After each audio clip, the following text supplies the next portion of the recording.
Abanawa, Shabashamayim, Kwadash, Hayah, Shemka, Yahawah, Malakwatha, Thaba'a, Ratazaka, Hayah, Aisha, Ba'aratazar, Kawa, Hayah, Bashamayim, Lathananawa, Lacham, Kal, Yawam, Wasalachnawa, Khawbwathnawa, Kasalachnawa, Khawbwathyanawa, Wala'a, Tabia Anawa, Manasaya 1, Abal, Hawashayanawa, Mayan, Rai, Kaya, Laka, Hamalakwa, Wa'ala, Wa'atapa Arath, La'ai Walamyam, Aman. Spacious air, reflecting the way of life under the Florida sky.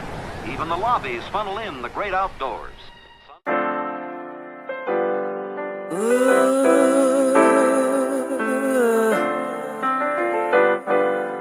Chosen. I was set apart for God's use. Chosen.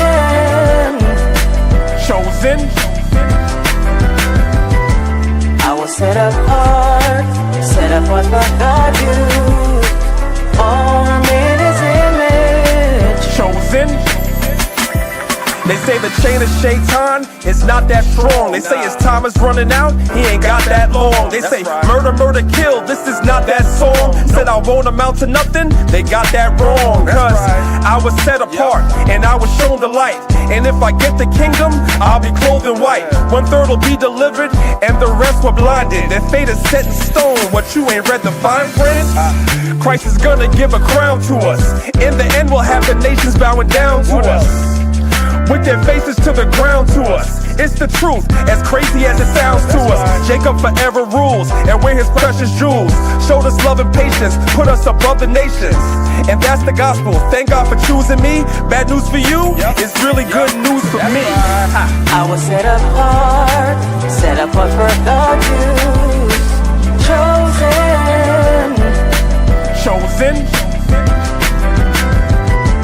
I was set apart for God's use. Formed in His We're not the same as these other image. nations. Let me tell you why. We have a different kind of shine, a different kind of mind. The rhythm's not the same, we're on a different type of time. With a different kind of pace, a different kind of race. The season's not the same, we have a different kind of taste. A different kind of salt, we are so not them. Got my sword and my shield, man, I'm so locked in. And when I came to serve Yahawah, put my whole heart in. So I can't sit calm, I'm no Martin. And that's a reach, y'all, chosen to teach y'all. Every Sabbath you can find us in the streets, y'all. Dear Ya Allah, my nickname is Priest, y'all. In the gym, they say that I'm a beast, y'all. Set apart, the nations all hating me. Set a trap, they lying in wait for me. Chris Paul, they don't wanna play with me. But if you love me, I'm asking that you pray with me. Cause I was set apart for God's use. chosen. I was set apart for God's use. Formed in His image. Chosen. And thou art an holy people unto the Lord thy God. The Lord thy God have chosen thee to be a special people, chosen above all people that's on the face of the earth. That's Deuteronomy 7 and 6. That's you, black and Latin man. Chosen. That's you, black and Latin woman. Yeah. And we the chosen. Chosen.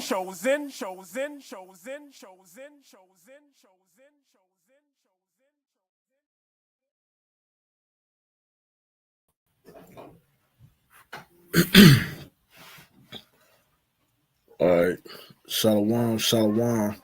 Give honor, glory, and praise to the Most High God. Abanawa Yahawah. Bahashem, Wamalak Yahushua.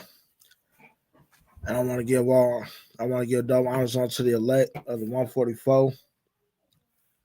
And also those of the 1/3 that came out of the house of David. I want to give a shout out to the L.O.I family. It's good to see y'all back on here with me again. So I love y'all, man. Just I'm saying, y'all in my heart. And I can't wait to see y'all again one day. I just want to thank each and every one of y'all for being on this class with me tonight. And tonight's class is going to be when Yahawah whoops you. Because yes, a lot of our people don't understand that discipline is needed on our people. And the reason why the Most High disciplined us because not only because He's our creator, but He's our Father too. And we got a line, and He's going to punish us. But He's punishing us for the greater good. Is it that it's going to come for discipline? These guys will be coming because He either wants to discipline you because of something you've done, or He wants to humble you and try to get you to recognize your wrongdoings. And a lot of our people hates to be corrected at times.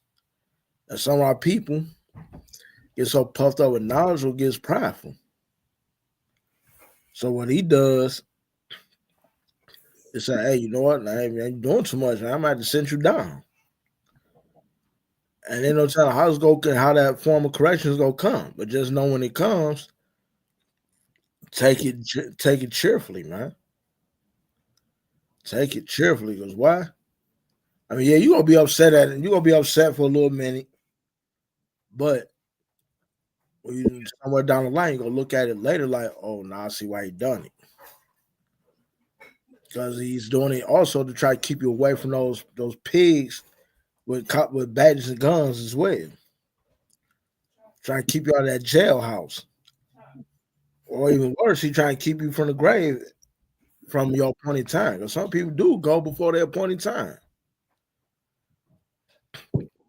I mean, it's sad and it shouldn't have to be that way, but that's how it happens. Right?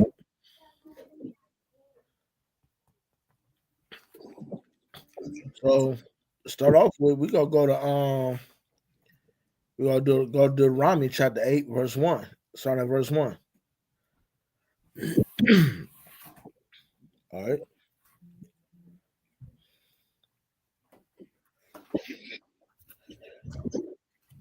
It says all the commandments this is Deuteronomy chapter 8, verse 1. All the commandments which I command thee this day shall ye observe to do, that ye may live and multiply, and go in and possess the land which the Lord promised on oath to your ancestors. I see the Most High told us be careful. That means, in other words, we better be mindful of the commandments that these law, statutes, commandments that He gave us at the time in the wilderness. He said, remind ourselves to do them every single day. You know why? To keep us alive. Because we've seen what He did to some of our people in the wilderness. And we know Israel is very hard-headed. Don't like to listen. They hate discipline. That's why the Most High had to wipe out some.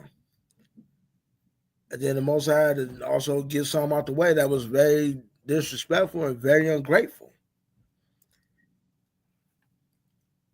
So therefore, we got to learn to teach ourselves also to not be a complainer. Don't be complaining all the time. Don't be ungrateful. Because we know how the Most High is about being ungrateful. That's why we be told time and time again, we just got to be content with what we have. Any blessing you can get from the Most High, man, we better just take it and be grateful. While in the meantime, we better remember these laws, these statutes, commandments. I mean, we already in captivity now because of we didn't listen. And we saw that got us. You see what that done for us, right? All because we couldn't stop the idolatry. We couldn't stop the lewd acts. We couldn't stop being spiritual whores. We couldn't stop doing this with this man's wife, or a married woman couldn't stop messing with another married man. We kept stealing and just being hateful towards one another. So I guess Most High got fed up with us, say, okay, you know what? I'm gonna show y'all better than I can tell you. And that he did. He showed us better than he could tell us. All right, let's go to verse 2. And thou shalt remember at the way which the Lord thy God led thee these 40 years in the wilderness to humble thee and to prove thee, to know what is in thine heart, whether thou wouldest keep its commandments or no. So yes, the Most High is going to test. The Most High is going to test your faith, and he's going to test to see whether you're going to be on his side or keep his commandments or not. So the Most High tests us for these things. Should we not test our people? That means that going to show that, yes, we got to test the spirits of our people to see whether they're going to keep these laws and commandments right along with us. Because if they don't, just like if we don't keep the Most High God's law, statutes, commandments, he got to remove us. If they ain't willing to keep it, then we got to move them from us. Because why? Then they can mess around and corrupt us, and we'll go back to doing to the things of the world.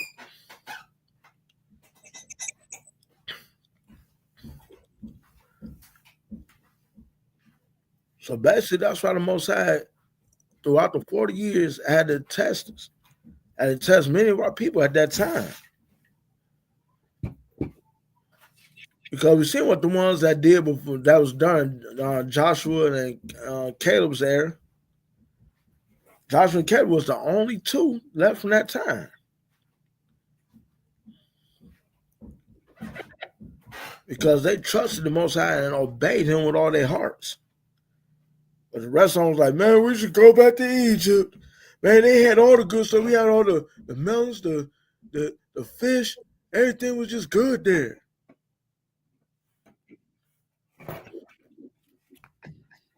It's going to show that sometimes Israel can just be a glutton for punishment. But that's why the Most High had to test them at the time before they got the land. Verse 3.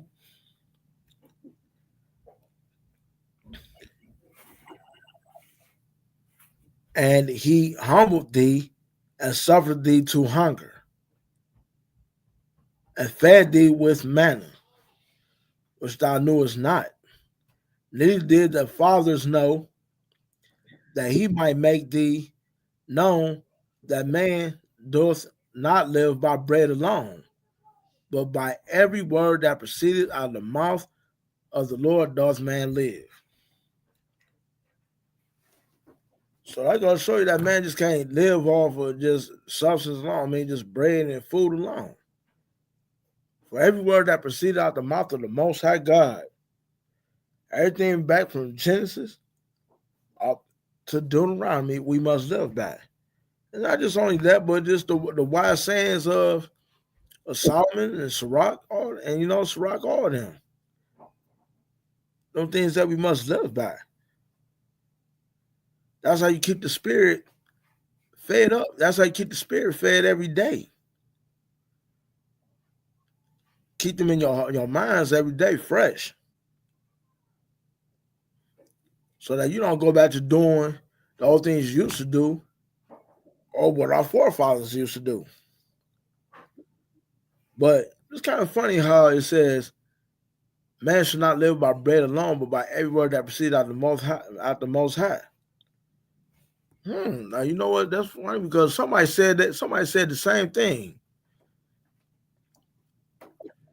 So it got to be Yahawah because he said it in Matthew 4 verse 4 and Luke 4 verse 4. So once again, y'all keep that in mind. So in case somebody say, "Oh, the laws is done away with," okay, that's why it's good that you line your precepts up. Every word, not some of the words, not here and there and there. every word that proceeded out the mouth of the Most High God, we must live by. Right? Now let's go to let's see. Now let's go to Sirach chapter 30, verse 1 through 2.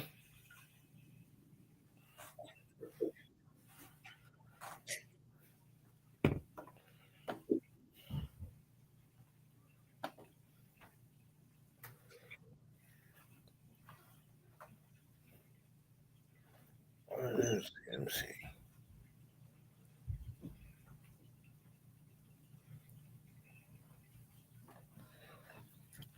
All right, there.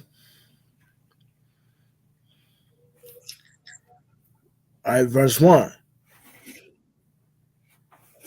He that loveth his son causes him also to feel the rod, that he may have joy of him in the end. Why is that? Because if you love your son, you gonna beat him anytime he messes up. So if you keep him out of them cuffs, you teach him, hey, you can't be doing this. If you teach him like, hey, you know what I'm saying? I'm gonna whoop you. Why? Because I said and told you not to do this. And you went to school acting a fool. I ain't supposed to get education if you can't stay in school. And you want to go to school acting like the class clown. You want to go there and press the ladies and all that. No, man, I didn't send you to school for that.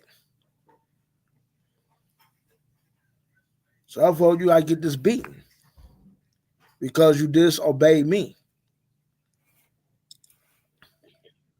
A father will whoop you. Why? Because he want to keep you out of those handcuffs. He want to keep you out of that courtroom.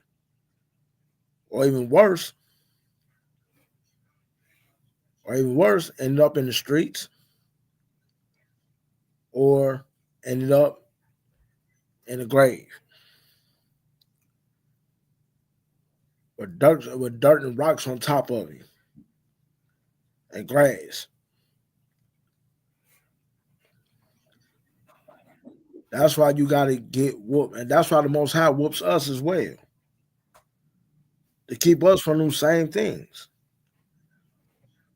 I mean, like the Most High said, man, in Ezekiel 18, verse 23, he has no pleasure in the wicked dying. You don't take no pleasure in that, man. That's why he'll make us feel the rod time and time again. Rather, we got to go, hey, we got to go sit down in jail. He'll do that. If he takes something away from us, he'll do that just to keep us from destruction and to humble us.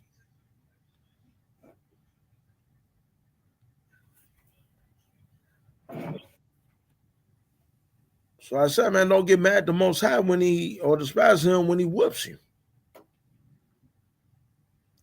Just notice that, okay, I messed up. And if you know that you messed up, correct it. Take the correction from him and then correct it. And keep it moving. Don't get me wrong now. We all know that when we came into this walk, we know it wasn't going to be easy, but hey, it's got to be done because he called us and we answered. So the Most High sees us mess up, he may scold us. And after that, he might just whoop us. Just to keep us from going somewhere where we don't want to be at. Verse 2.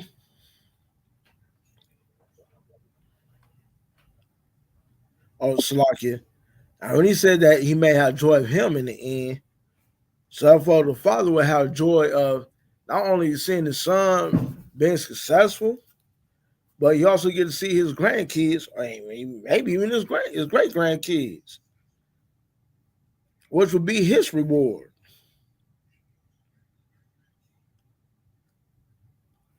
And he'll know that he'll give honor, glory, and praise to the Most High God because he done a well job on raising his son or his daughter. Right? Verse 2. He that chastises his son shall joy in him, and shall rejoice of him among his acquaintance. So when he go amongst his friends, everybody see how his son act. They're like, man, you know what I'm saying? They see how he carries himself, how he's successful, how he keeps the word of the Most High God, and your brothers and sisters gonna be like, hey man, you did a good job, man. You done a great job, and you all you can do is give honor, glory, and praise to the Most High God that you did a good job raising your kid.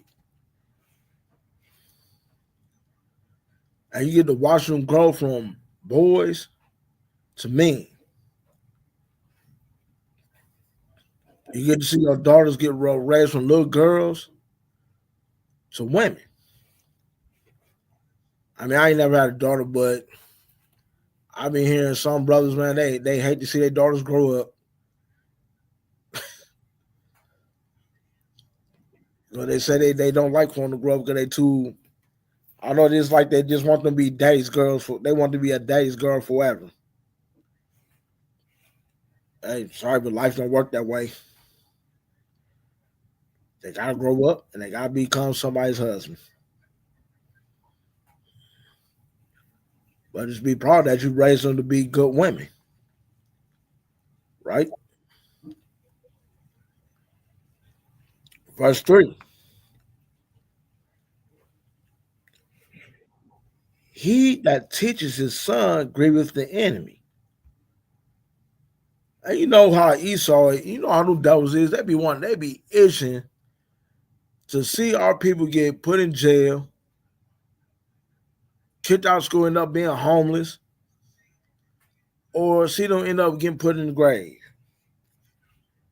Well, you teach your son these laws, these statutes, commandments, and you teach and you discipline him when if he messes up, and you keep him on a straight and narrow path, and you keep him on the right path of life. And no crackers hate it, man. They can't stand it. Because you know what? There ain't nothing they can do to him or her. And they don't like it. And that's why your enemies be having to be grieved. Because they can't do nothing against a man that's been well taught. Nothing. And before his friends, he shall rejoice of him. Time and time again, he can rejoice of him in front of his friends. Because you know that his son ain't out here doing no foolishness. He showed him all the rights and the wrongs as a boy, and he took it with him. And don't get none twisted. I mean, sometimes you got some that depart for a little minute, but then when they see that their fathers was talking about and what they told them, what their mothers taught them, then they'll come back and, okay, I get it now. I see why my father or my mother said don't do this, don't do that. So, you know, I give double honors onto the fathers out there, man. You know, that's really doing this with their children. The mothers as well. And I know on the mothers, I know it could be a little more tougher when the father ain't in the house. But some of y'all do a good job. I will admit it. So, you know, hey, round of applause for y'all. A round of applause for you fathers too, man, because, you know, you got some bunch of knucklehead Negroes out here. Not just the Negroes, you got some that from every tribe. I just want to lay up these sisters, man, and just want to, and then leave and bounce them when they get pregnant. And don't get twisted. You know, sometimes it's not always their fault either, but at the same time, you stuck around and you've been in your kid's life. You was there to help raising them, right? Now let's go to Proverbs chapter 6, verse 23.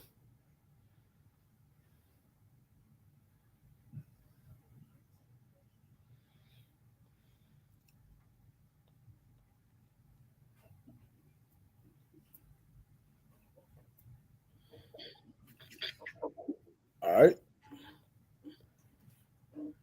For the This is Proverbs chapter 6, verse 23. For the commandment is a lamp, and the law is light. Such are the way of life. As long as you teach your son these, that's why the Most High said, put these, hang them on your walls, hang them on your doorposts, put them on the door. Because he's trying that them commandments right there is going to be his lamp, and it's going to keep leading them in the right way. And like the law is going to be lamp on his feet, and it's going to keep him in a steady direction.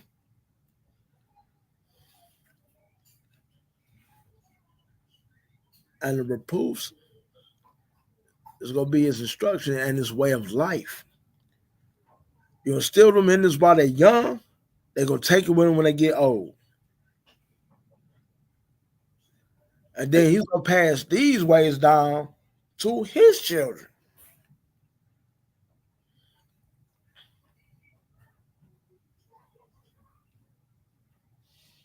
And guess what? It's going to come, and just like the Most High was teaching us these things.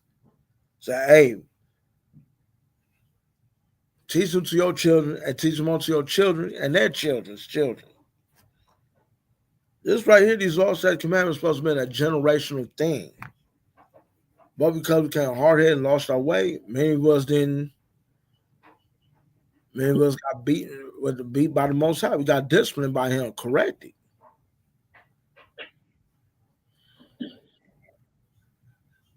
And some of us ain't even get a chance to even grow up. A lot of us ain't even get a chance to even grow up in this truth. But now that we came to this truth, like as we say in the Most High's appointed time, now we got a chance to grow in wisdom, grow in knowledge, and now we can teach this to our young ones. I mean, of course, I don't have anybody young. My kids old, so. But like to my brothers, Mike Olive, the Bach, Shemashwan, Kalatazar, and our soon to be new brother Donnie and Issachar, man, they're doing it, man. I want to give a shout out also to my God, man, is that, for little D, man, is that little young brother like that, he always, I don't get that man, that young kid his flowers, man, he always getting involved. He always want to read the Lord's Prayer. He always like trying to get involved reading the scriptures and Bible study. And even when we go to camp, he'd be out there online with us at times. So, hey, man, get that young man a round of applause, people. He deserves it. And I also want to give a shout out also to brother Issachar because he raised 3 daughters, him and his wife. I love where their family is, man. They're very well maintained and very well in order. And you don't really find too many like that. And that's what I love about Michael Olive as well, because he's doing that same thing. He got his kids on the nice schedule. And he's always dropping gems on there with the scriptures, man. So, shout out to the brother Michael Olive, as well as the brother DeBach also. Oh, and I'm not trying to discount the sisters because y'all doing y'all thing too. Y'all doing y'all thing too, Sister Shauna, Sister Lahat. And let's see, Sister Diana. And the brother Shemashwan as well. So now I tip my hat off to all y'all, man. Y'all brothers doing an excellent job with your households, man. All y'all are. So I said, man, just make sure they keep these commandments, man. It's light unto them. These laws is gonna be their light. And make sure they keep that oil in them. And never let nobody take it away. Right? And we're gonna jump back, stay in the same book, and go to chapter 3, and we're gonna start verse 11.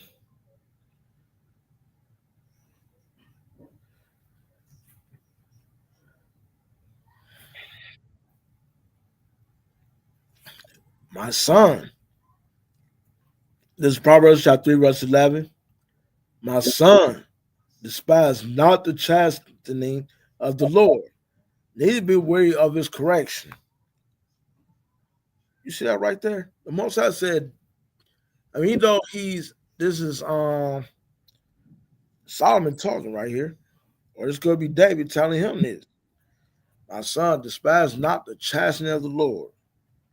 Because why the Most High is going the Most High is going to chastise, he's going to correct those he loves.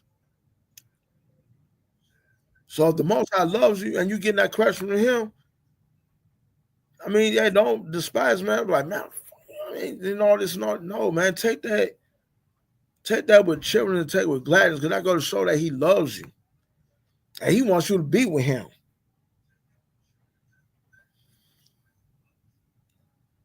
And neither be weary of his correction. Because why? The more times you get corrected, the more wiser it's going to make you. The more wiser you going to become. The more knowledge you going to gain. Then you're going to be able to show your children this. And guess what? The Most High going to do the same with them. Even at times, even in your adult stage, you're going to still make mistakes. But the Most High still going to correct you. So, hey, man, honor, glory, and praise to the Most High God for this, man. That when he chastises us, man, we able to take it and we don't hate it. And I going to show that the Most High God loves us. He wants to make it to that kingdom. He don't want you going to the lake of fire. He don't want to tell you those words, depart from me. Because your iniquity pushed you far from me. Right? Verse 12. Kind of sluggy. I got you. I'll go ahead. All right, verse 12. For whom the Lord loveth, he correcteth. See that? For whom the Lord loveth, he correcteth. So I gotta show you the Most High loves you when he pulls the belt down on you. Right? You gotta use Esau punk ass or whoever. Or he may do it himself. Right? Read. Even as a father, the son in whom he delighteth. Even as a father, the son in whom he delights. Now, you know how he said about Yahawah, this is my son who I'm very well pleased in. So when you get that correction from your father, you know what I'm saying? Going to show that, hey, I love you. I delight in you because you are a part of me. I don't want to see you mess up. I don't want to see you end up somewhere you don't want to be at.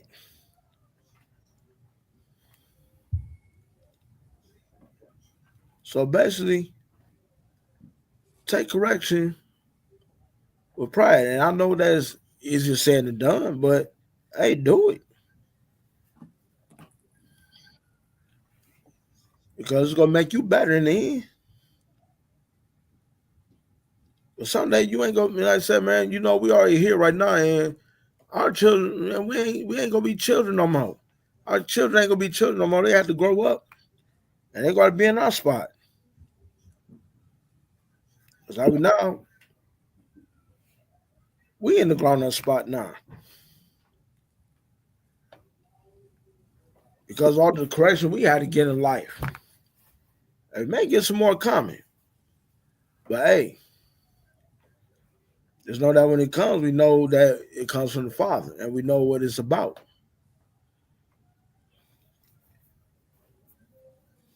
All right, let's go to Hebrews chapter 12, and start verse 5.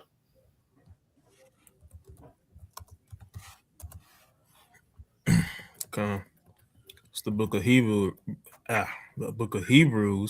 chapter 12, and starting at verse 5. And ye have forgotten the exhortation which speaketh unto you as unto children. My son, despise not thou the chastening of the Lord, nor faint when thou art rebuked of him. I see that saying the same thing. My son, despise not the chastisement of the Lord, nor faint when thou art rebuked of him.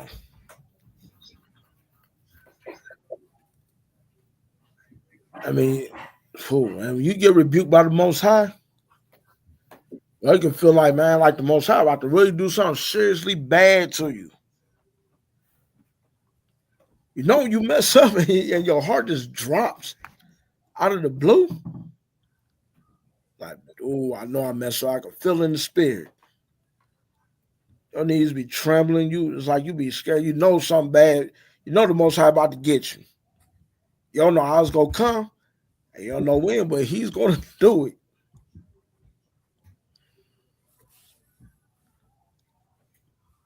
But when it happens, just don't give up, and just don't give up. Just know that it's for your own good. Read verse 6. For whom the Lord loveth, he chasteneth, and scourgeth every son whom he receiveth. Once again, Most High chastise who He loves,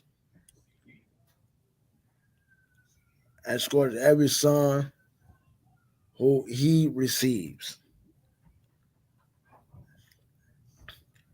Just like with your sons. If your sons screw up, they go get dealt with. The daughter screws up, they just go get dealt with. And you may do it just to keep them from making the same mistakes you made. But we already know the Most High don't make mistakes. He never had, never did, never will.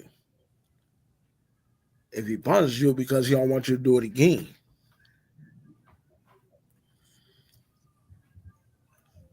So yes, just know like when you punish your children, the Most High punish you too when you mess up. And don't sit there and think that because when you get your butt whooped, don't mean that it comes out of hate, no, it comes out of love. Because I ain't gonna lie, when I was a kid, I used to get my butt tore up. And I used to think, like, man, my damn dad, man, my damn aunties doing, they hate me, man.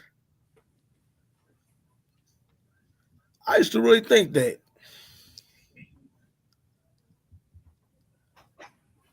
And then as I get my butt whooped, I sit there and say, man, I hate this damn house. And once he come there and tell me what up again. Okay. You know, man, I miss my auntie Phyllis, man. Rest in peace to her. But now that I look back on it, you know, I honor, glory, and praise the Most High God. I'm not in dirt. I'm not a memory. I may have some memories, but I'm not a memory. I ain't behind bars. I ain't getting nobody come to visit me, and I ain't asking, hey, when y'all gonna come back and see me again?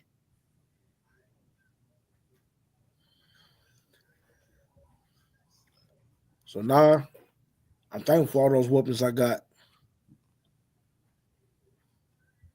So I honor, glory, and praise the Most High God, and look where He let me at. Because one thing my pops always said, you always, you know what I'm saying, you may have been hard-headed, but at times you was a good listener. And now I'm listening to the Most High now. Right? Verse 7. If ye endure chastening, Yahawah dealeth with you as sons. For what son is he whom the Father chasteneth not? Hey, you know what? If a man don't whoop his son when he do something bad or do something really bad or whatever, I know I ain't saying that you gotta beat your child or scold them for beat your child for every little small thing you do. I ain't saying that you gotta pull that belt out, get the extension cord, get a switch off the tree. You ain't gotta do it all the time. But just do it when it's needed. If a man sit up here and don't whoop his son, I gotta show that he don't love him. Yeah, this generation need it all the time. They need it. They need it for every little thing they do. The bar, man, these kids need James Evans, James Evans fathers today. They need the damn parents we had. When not me or them A's kids had, man, we had some hardcore parents. Bro, let me tell you, man. That's the damn type parents they need. They need them 1950s parents, when them parents would put hands on you. Mm-hmm. Y'all lie, they'll literally dog walking and don't care if you do call police. They'll beat you in front of the police. Yeah, it was to the point with my parents, they like, you can go outside, but if I look out the window and I can't see you, you went too far. You know what I'm saying? Nowadays, these kids, they go do any and everything, man. All at the mall by themselves, which it was crazy. I'm sure you heard about it already. Them kids that was fighting at Fairlane Mall. Yeah, I saw that today. I heard about that, man. A sister that shared on my Facebook page. I'm like, what? A shooting at the Fairlane Mall again? Three kids got killed? Man, these little kids, I'm telling you, man, they need new James Evans fathers today. Bro, man, like our parents used to tell us, man, we give y'all an inch, y'all take a mile. You give these damn kids an inch today, man, they'll take the whole damn road and the interstate freeways with it. God.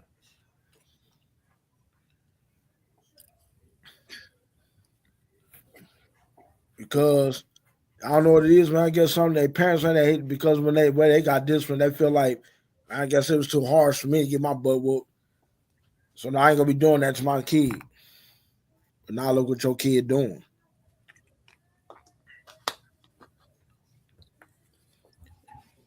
Being more reckless than these than NASCAR drivers out here.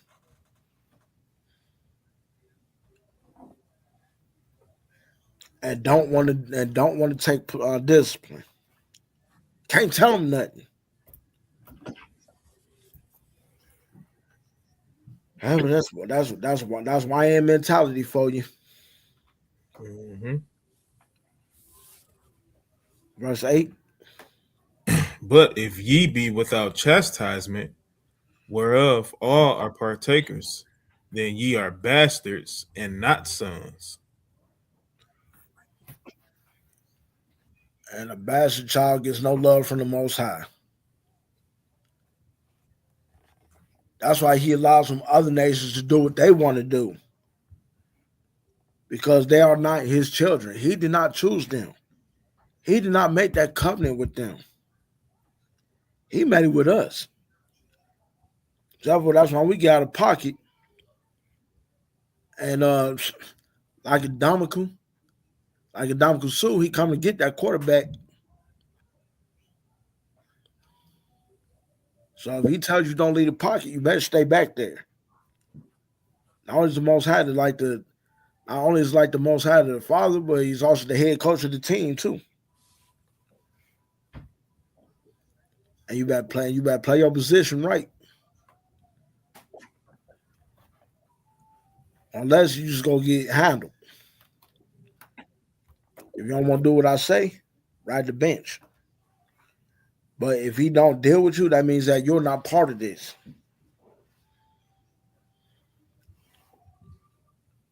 So you'll know if the Most High loves you when he deals with you. And at times he might not do it right then and there, but he'll deal with you later. He'll get you.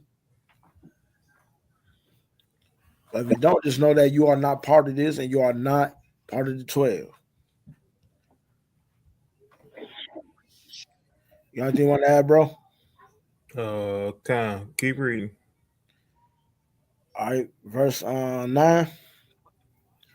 Furthermore, we have had fathers of our flesh which corrected us, and we gave them reverence.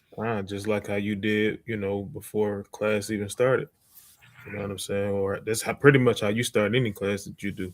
You know what I'm saying? You reverence the brothers that came before us, you know what I'm saying, and is walking today's time, which internally is the same thing as reverencing, our forefathers, even in the scriptures. You know what I'm saying? We give them reverence. Moses, Abraham, Isaac, Jacob, Noah, so on and so forth. Right? Go ahead. But he, Mislakia, shall we not much rather be in subjection unto the Father of spirits and live? Come, we got to be in subjection to the Most High, right? We know that Yahawah is literally the Father of spirits. You know what I'm saying? So we need to be in subjection unto Him, right? We need to do what we say. Otherwise, we deserve every whooping that we get, right? Go ahead. Verse 10. For they verily for a few days chastened us. See that? For verily, for it's just chastening. A lot of time is not as long, right? A lot of times it's self-inflicted even inside your mind, right? So he says, verily, for a few days chasten us after their own pleasure, right? But go ahead. But he for our profit, The Most High do it so we can gain knowledge, wisdom, and understanding, right? that we might be partakers of his holiness. This is the only way you can be a part of this, right? So I'm gonna get one more. Let's go to 2 Timothy, chapter 3. I don't think it's first. 2 Timothy. Start at verse 1. This know also that in the last days perilous times shall come. Mm-hmm. For men shall be lovers of their own selves. This is how you have these type of men created, by not chastising them, right? You babying them, you pacifying them. They do something wrong, you look the other way. They do something wrong, oh, they just young, don't mind them. All right, they don't really get it yet. This is how these type of men, when they become men, this is how they get created. Brothers in the mirror brushing their hair, you know what I'm saying, for 10 minutes, like a woman. This is how this is created. Go ahead. Yeah, want to be pretty boys. God, Rico Suave. Right. Covetous, boasters, proud, blasphemers, disobedient to parents. Mm-hmm. And this is when you deserve the most whooping, right? This is when you get whooped as a young child, right? This is at least like how Yahshua said. This is how we came up. We disobedient. We did something that we wasn't supposed to do, and we was literally told not to do. You know what I'm saying? That's how we get the whooping. But nowadays, people look the other way, right? So now we have men that's lovers of themselves. They don't even take care of their responsibilities. They may even be there, but they don't take care of their responsibilities. They allow the streets to raise their children because they still want to run the streets themselves. All right, go ahead. And then even what's on top of that, man. Some people, you know what I'm saying? You got some parents that just don't want to be parents. Mm-hmm. Some might be trying to match, and I just said match energy with their kids, try to be their friends. You cannot be your friend's parents. That's gonna grieve you in the end. In fact, that lesson that might be on here later. Unthankful, unholy. Keep going. Verse 3, without natural affection, truce breakers, false accusers. And you know what it's sad? You got a lot of these kids right now that does a lot of this right now today. Mm-hmm. All because they try to be cool with their friends.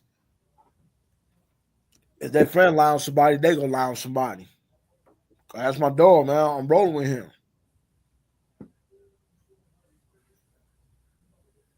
And that's how you always end up in some type of trouble you don't need to be in. You may get away with it right now, but the Most High say, okay, you know what? Since you did that to him, I'm gonna do worse to you. That's why it says, do unto that person as that person will do unto you. If my word is wrong, forgive me.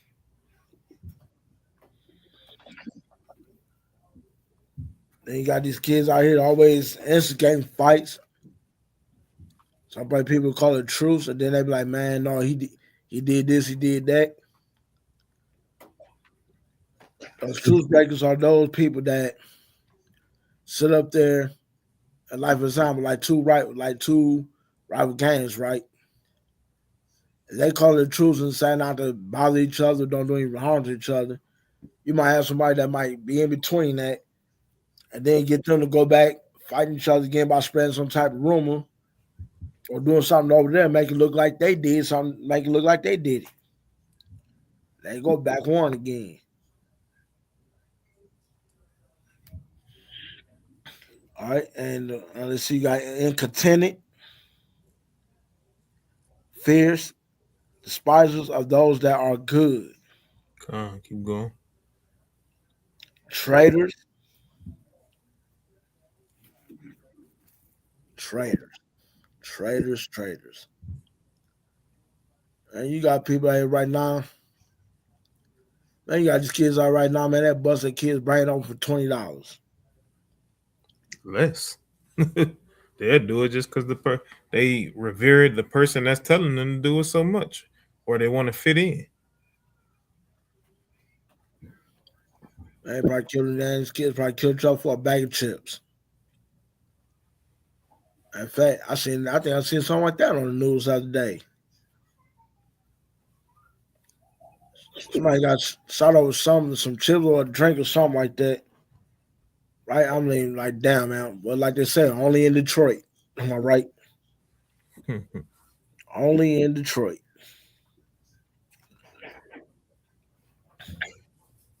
High-minded, lovers of pleasures more than lovers of God. See that? And they don't understand that. You know what I'm saying? They love the pleasures of this world. You know what I'm saying? They rather do all of the things that come with it, you know what I'm saying, versus what the Most High told them to do. Right? This is why, all of these religions is finished. Like you literally have what is that? They read the Quran. What's the name of that religion? The Muslims, Khan, the right? Nation of Islam. Khan. And they're supposed to keep the laws of God, right? And they literally have pork chop sandwiches and any kind of pork that you can think of. They say that it's okay to eat. You just got to pray over it, right? That's the craziest thing ever. You supposed to observe the Torah, but you don't do what it say. So they lovers of pleasures because that thing is good to them. So they can't put it down. They feel like because they done ate it since they was a young buck up until, they 60, 70 years old. They think it's okay. No, that's just a testament to how the Most High made our bodies, that we can fight off all of the things that's wrong with pork. You know what I'm saying? So you can't be lovers of pleasures more than lovers of the Most High. Otherwise, in the end, as it says in Romans 6:23, right, the wages of sin is death. And you can't afford it. Kind at all. Right, read the next two and then that's it. All having a form of godliness, but denying the power thereof. From such turn away. Or get the hell away from these people that do that, right? The Muslims, Christianity, all get away from that. Go ahead. Because these men do what? For this sort are they which creep into houses Mm-hmm. and lead captive silly women laden with sins, that way with diverse lusts. See that? This is what they do. They get into the homes and they break up the homes. You know what I'm saying? Telling the women that, hey, your husband don't deserve you. That's what they do. You know what I'm saying? They see these women coming inside their churches and they having one-on-one counsels with another man's wife without his knowledge, without his consent. But they get mad at the Israelites and they say they say we this, that, and the third. Are we in a cult? God, But Peter said they was gonna say that though. that's right. You know what I'm saying? So we gotta do better as a nation of people and all of that. You know what I'm saying? If something is going on in your life, you know what I'm saying, rejoice. Right? Rejoice. Always say all praise to the most high. Right? Even when you upset, even when you angry, even when you sad, even when some things ain't going right. You gotta thank the most high for your struggles. Because how else you gonna be able to teach the next person that's coming in behind you that may deal with the same thing, right? Yahawah had to be made as a man so he can feel the same temptation that we felt, right? And still say, nah, I'm following the Most High. Guess what? That's the example we got to live by, right? I'll let it. Right. All praise, man. You know, about to once again drop mighty gems. So I said, man, you know, this man, also has discipline, man, is serious, man. You know, we just got whatever he gives us, we gotta take it. Besides, if he didn't beat you, man, you're in some serious trouble. Right? Uh, Let's go to Sirach chapter 2 and start at verse 1.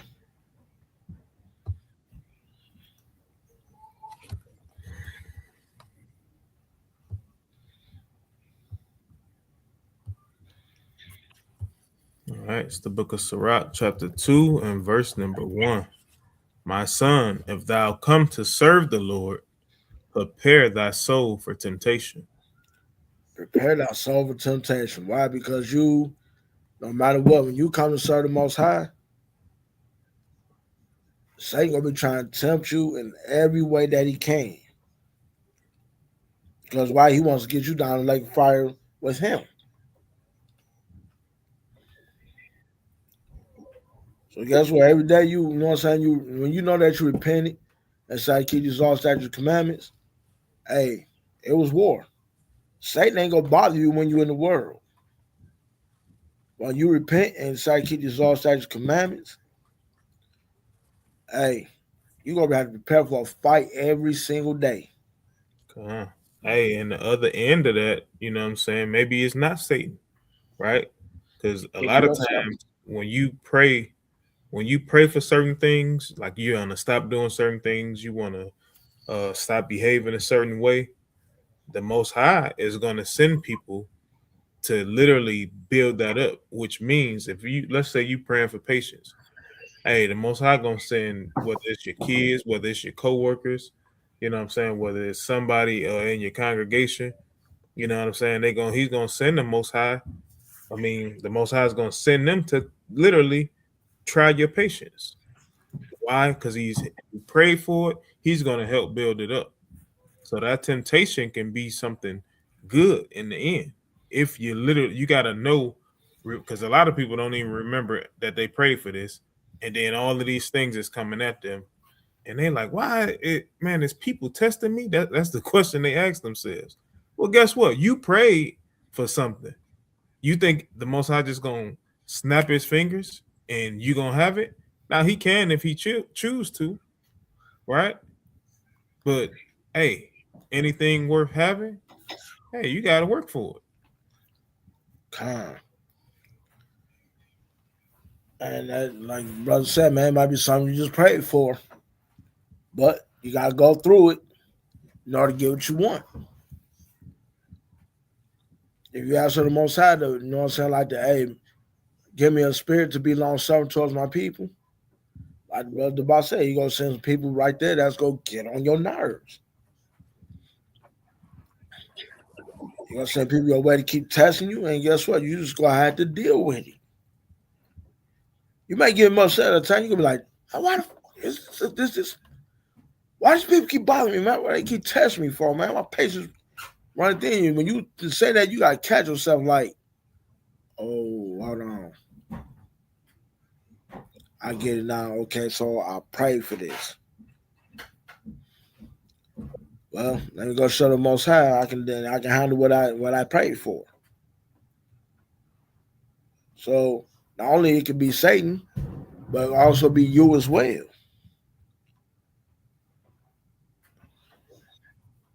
So whatever the Most High bring your way, you got to just take it in stride.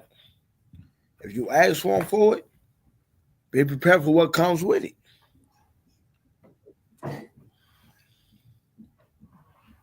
But remember, it's you that's going to have to be the last man standing in the end of it. Verse 3. Verse 2, Slakia. Yeah, verse 2. It says, set thy heart aright and constantly endure. See that right there? Set your heart right. I mean, set your mind in the right place and constantly endure through whatever comes your way. Read.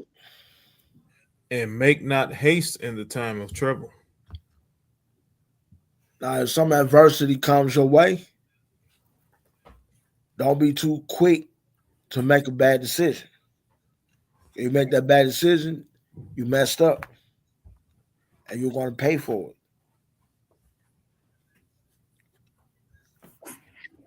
When trouble comes your way, and then that time of trouble, you got to get down on your knees and talk to the Father. Because why? He's probably doing that to see if you trust him. He's probably doing that to see if you're going to come to him. And come to him and all your faith and know that, hey, he can get you out of this. He'll show you how to get out of this. Right? Verse 4, 3. Cleave unto him and depart not away. See, that's like the box name is. He just wants you to cleave onto him. He wants to be your only trust, and he wants to be your only person that you can go to. Yahawah is your go-to man. So basically, hey, you cleaving on to him. You hanging on to him. But when all the chips are down, when you got all your chips are down, you can put your last, man, you can bet your last dollar on the Most High, and you still gonna come out winning more than what you put in.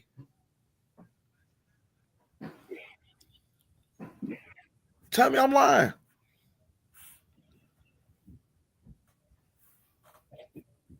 That's what he wants you to do. Put all your faith and all your trust in him. So he puts the things so you can cleave only onto him. Read on.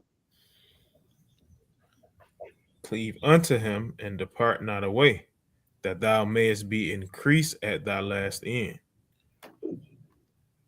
So if you don't depart from him, going back to the world, going back to these other nations, to them other fairy tale gods that can't do nothing for you, it's you that he's going to be increasing. It's you that he's going to be exalting in the end. Verse 4. Whatsoever is brought upon thee, take cheerfully, and be patient when thou art changed to a lower state. Whatsoever is brought upon thee, take cheerfully. Easy, like I said before, easier said than done. But this is why you take it cheerfully. Because the Most High gonna do something even better for you than ever. But He's gonna most likely try to see that if you're worthy of it. That means that hey, you about to be leveled up soon. When the Most High about to level you up, you're gonna go through some things. So hey, take it cheerfully. Take it like, yeah, I know the Most High, but I know the Most High got me. I know I'm about to be leveled up. So whatever you throw at me, I just gotta take it. Read on. Verse 5. For gold is tried in the fire, and acceptable men in the furnace of adversity. Guess what? Gold is tried in the fire. So make sure you don't melt. Make sure you don't break. Make sure you don't change. When you put gold in the fire, what it does, it changes to a brownish color, right? If it's fake. Yeah, if it's fake. But if you get put to that fire and you come out the same color, you good.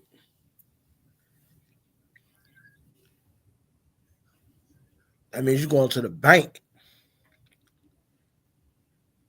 Like that song says, ultra pure gold, don't approach the throne.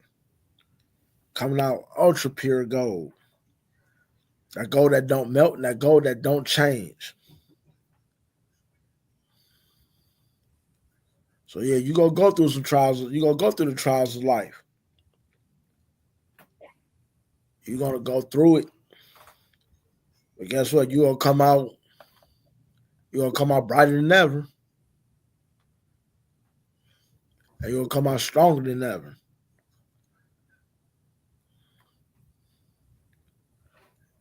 So just know that when these things happen, the Most High about to level you up.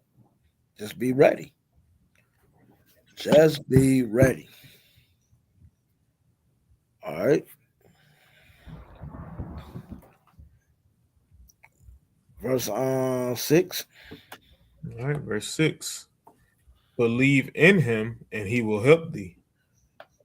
Order thy way aright, and trust in him. See, the more you believe in him, the more he's gonna help you. And of course, he ain't gonna do it right then and there on the spot. But just know that when it happens, it's like, hey, oh, this right. The Most High, I trust in the Most High, and I believe in him, and this is what he gave me. And that don't mean like some material type blessing. It could be a blessing that that comes from the book. Like you might ask for the Most High for more wisdom. You ask for the Most High for more knowledge. You know what I'm saying? You might ask for the Most High to make you more patient, give you a heart that to love your people, even for those that don't love their people.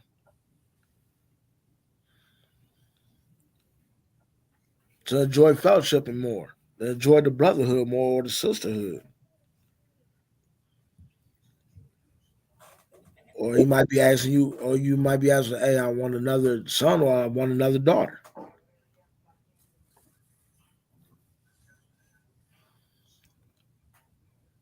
Or whatever he is, you believe in him and you ask for, he's gonna give it. Because you trusted in him. And like I said, order your way right. How you gonna order your way right? Through the first 5 books. And not just reading them and studying, but doing them. Like our brothers in IUIC say, study, pray, apply. Like James said, be ye not only hearers, but doers of the word.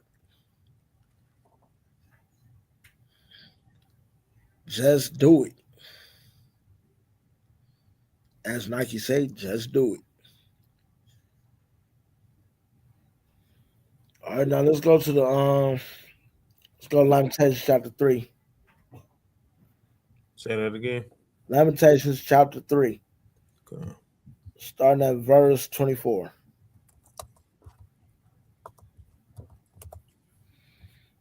All right, the book of Lamentations, chapter 3, verse 24. The Lord is my portion, saith my soul. Therefore will I hope in him. Now, we already know what this is about. This is after Nebuchadnezzar came up and took us into captivity because Jeremiah kept warning everybody in Israel just wanted to just be like, you know what I'm saying, to the Most High. What? Man, he ain't going to do nothing. The Most High, man, Yahawah just talking all that noise. He talking all that jazz, man. He ain't going to do nothing. He ain't about that. See, and what happened? Hey, Nebuchadnezzar, go handle that. Nebuchadnezzar came in and, hey, brought them into captivity. Once again, going to show how hard-headed we are. And this is where Jeremiah said, the Lord is my portion. That means the Most High is his all to him. And he's going to keep his hope in him, knowing that hoping that he come out of that captivity one day. And there's even some good people that was in Israel that still had to go to captivity.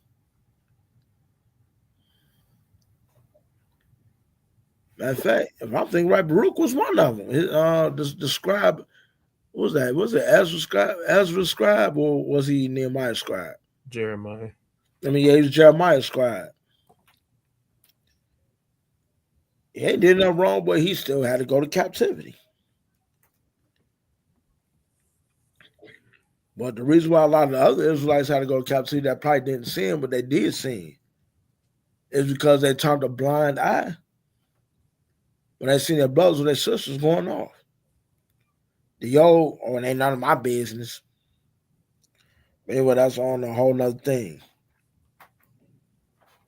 But in this captivity, Jeremiah's putting all his trust and his hope in the Most High, and hoping that one day they get out of this captivity.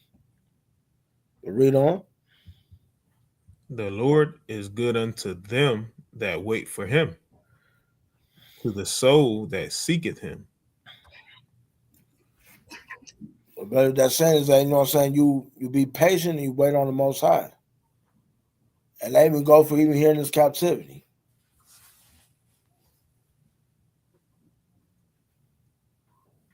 And the more you seek him,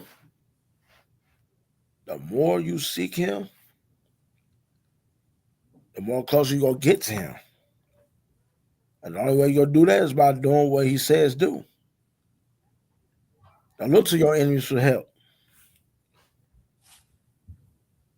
And only look to your fellow Israelites for help. Look to him for help. Even in the captivity, we always got to trust our God. And just remember, we're here because we provoked him to wrath. We're scattered everywhere because we provoked him to wrath. And we got to take our hit. Regardless of what, though, he is our portion. He is our all. And we got to pray to him to hope that he get us out of this. Anything you want to add, bro? All right. Let's keep rolling then. Let's go to go back to Sirach chapter 34, verse 13 through 16.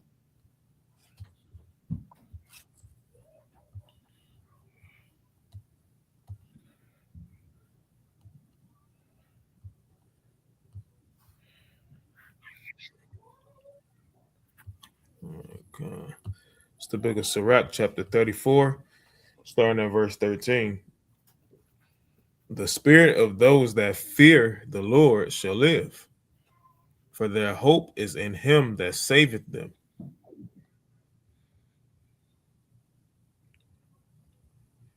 Read on. Salakia. Whoso feareth the Lord shall not fear, nor be afraid, for he is his hope.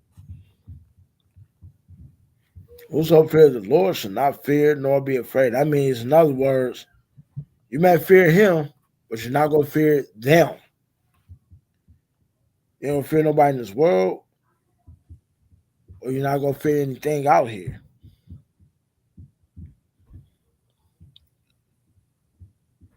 Because why? You know that your God is gonna protect you,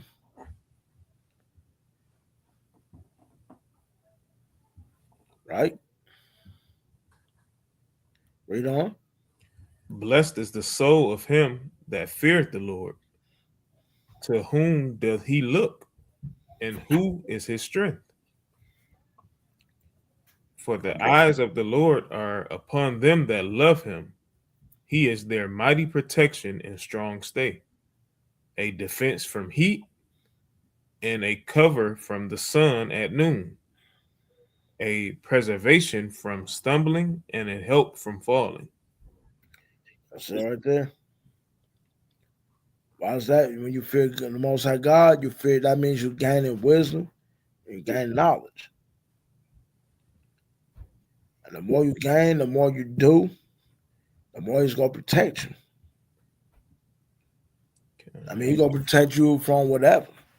Yeah, we He needed him. protect you We from needed him. anything. Salagi. We needed him from for the Heat this week. Yes, and look what He did. He made it rain. He made it rain, and we ain't talk about in the clubs either. Yeah, definitely needed that rain. Boy, it was scorching this week. Whew, all praise the Most High God did get some rain. But sometimes though, you can make it cloudy without the rain too. Yeah. Hey, but it's all y'all fault though, because y'all kept wishing for the dang on heat.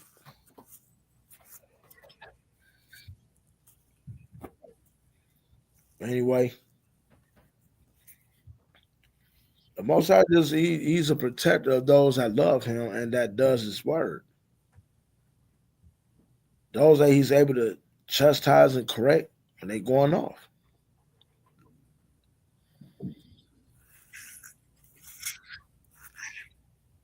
So with that being said, man, just keep on the right path and take your whooping when it comes down upon you. And don't get twisted. Sometimes you might not do nothing wrong, but the Most High might see something in you that he says, no, I can't have this in the kingdom. He can't bring this in the kingdom. When he has to, and you got to take that out of you, right? And I said, man, he'll preserve you from stumbling and he'll keep you from falling. The more you trust in him, the more you fear him, the more you do his word, the more you trust in him, the more he's going to keep you from stumbling, the more he's going to keep you from falling, right? Let's go to the book of Psalms, chapter 34, verse 15.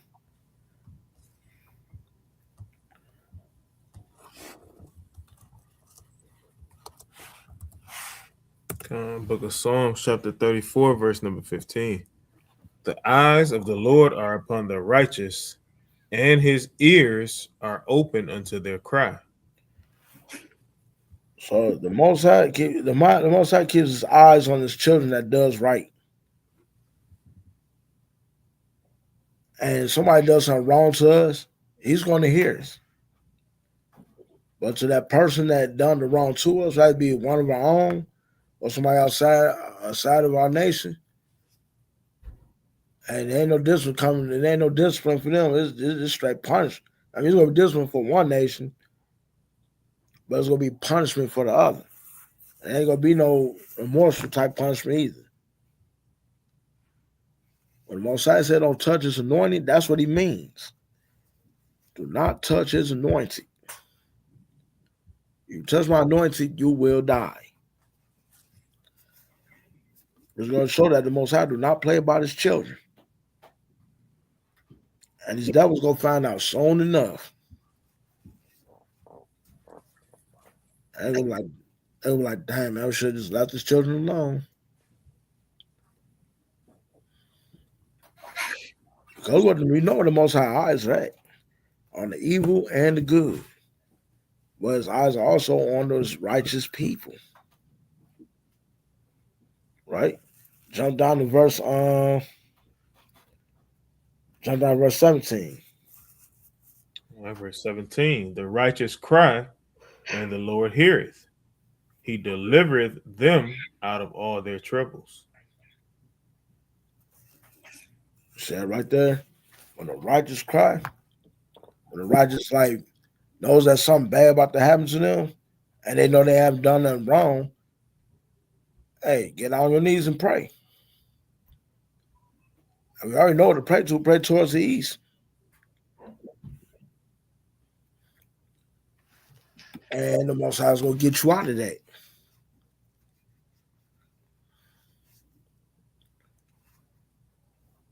I mean, the Most High know we're going to mess up. He know we're going to make mistakes. But knowing that when you pray to him, he's coming. When you trust in him, he got you. All right. Jump down to verse 19. All right, verse 19. Many are the afflictions of the righteous, but the Lord delivereth him out of them all. Yeah, in many ways we get afflicted. But the more we pray to the Most High, he'll deliver us from them.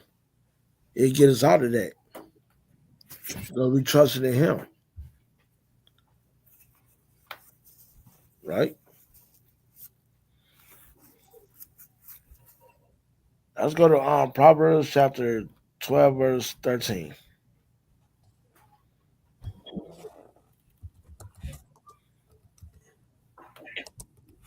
All right, the book of Proverbs, chapter 12 and verse 13.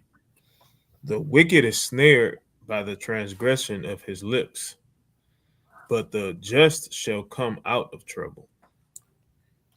The wicked is snared by transgression of his lips. Because he don't not keep his mouth shut.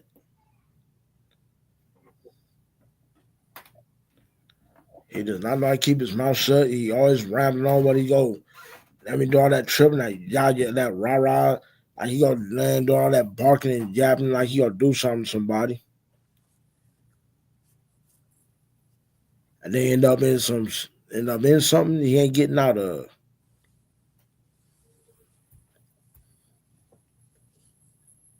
I mess around, put him in the hospital bed because he ain't know how to shut his mouth.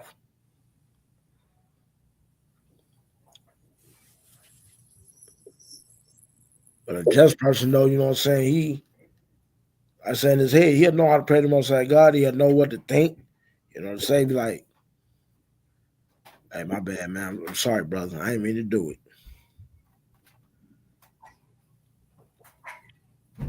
The Most High knows how to get his people out of trouble. A wise man even knows how to get himself out of trouble. Like I said before, a soft answer can turn away strife. And when a righteous man thinks of that, he'd be like, and somebody doing that rah-rah and all that to him, he gonna be like, oh, hey, my bad, I'm sorry, brother. How can we fix this? He'll try to come with a peaceful solution. They don't need for them to be trying to go back and forth, and as you know, the junk escalates. Because out here today, man, you never know what type of day people out here having. So, man, you know, somebody comes to you trip, man, don't be like a transgressor, and you know what I'm saying, and have your lips get you into something that you ain't getting, cash a check that you can't write a check that you can't cash, I mean.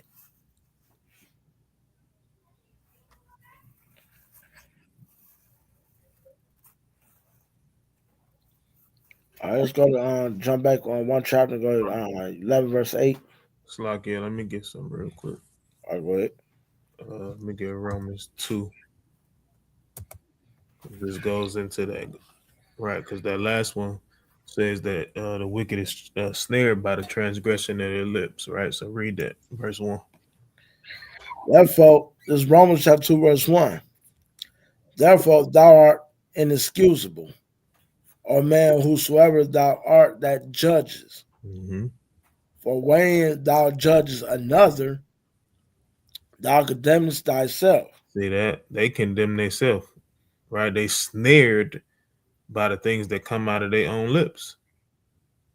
So, they say that you literally can, all you got to do is believe and you can get the kingdom. All you got to do is confess with your lips that, Jesus is who he is. And that's how you get the kingdom of heaven. Oh, Jesus is God. Okay. Right. That couldn't be further from the truth. Right. That Christianity stuff is hot garbage. You know what I'm saying? And even when it says, right, let's get that too. Right. So let's get Acts. It's Acts 11. Right. And it's down that verse. We're going to go to the verse first. Go to verse 26.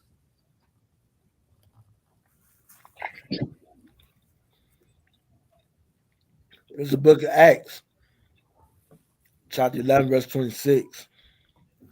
And we have found him, so I can read that again. And when he had found him, he brought him unto Antioch. And it came to pass that a whole year they assembled themselves with the church and taught much people. Mm-hmm. And the disciples were called Christians first in Antioch. Now, everybody in the world. Disciples were called Christians first in Antioch. The disciples, right? Which were who? The Jews. Which came from where? Judah. It's not no converts. It's not people in today's time. The disciples were called Christians. And we know what the disciples represented, right? They walk with Yahawah.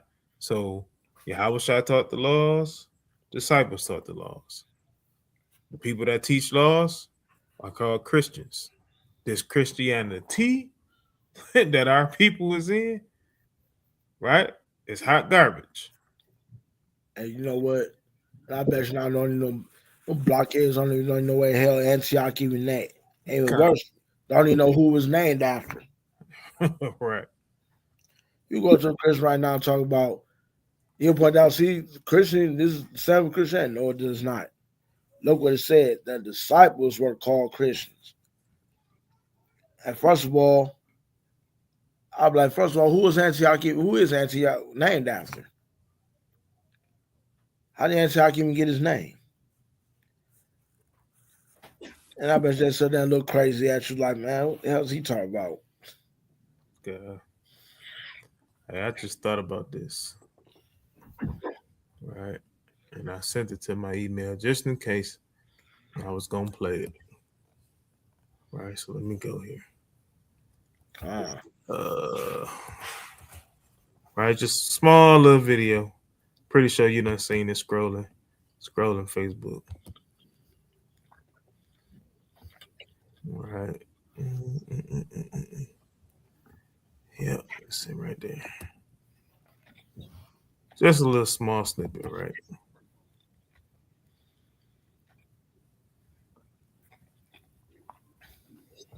Oops.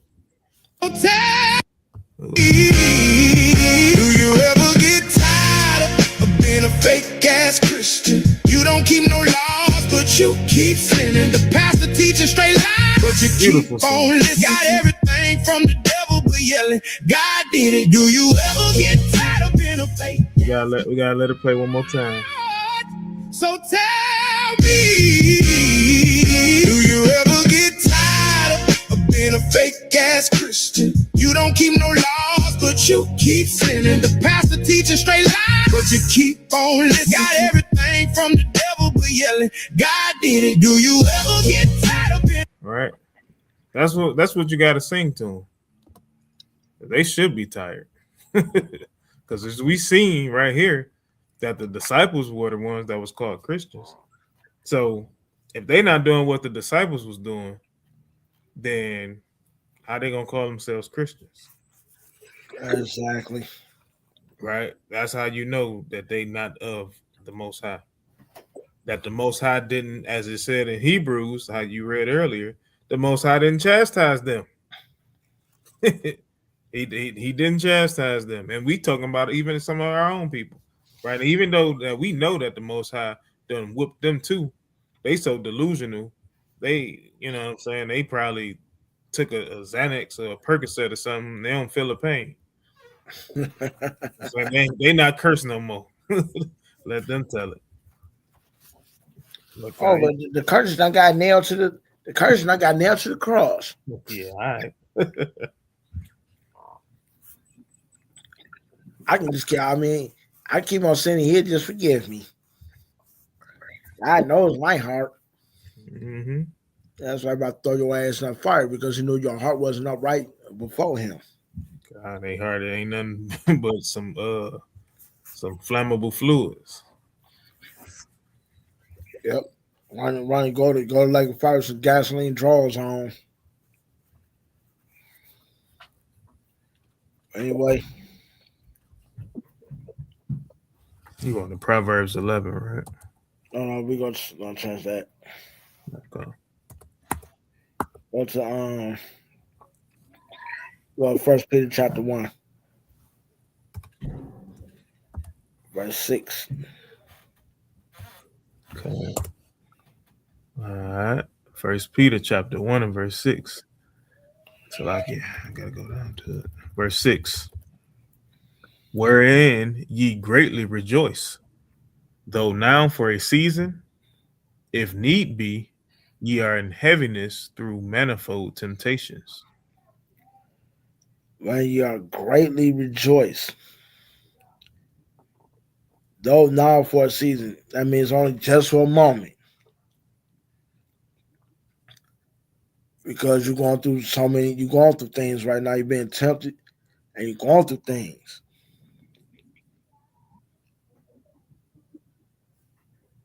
The reason why you ain't having is because you feel like you know what I'm saying, you be like, damn, I got it. It's like, you know what I'm saying, you feel like you can't overcome it. Okay.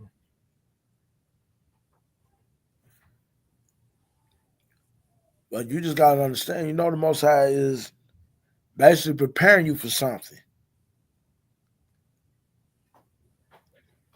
So therefore, whenever you're going through these many temptations, and don't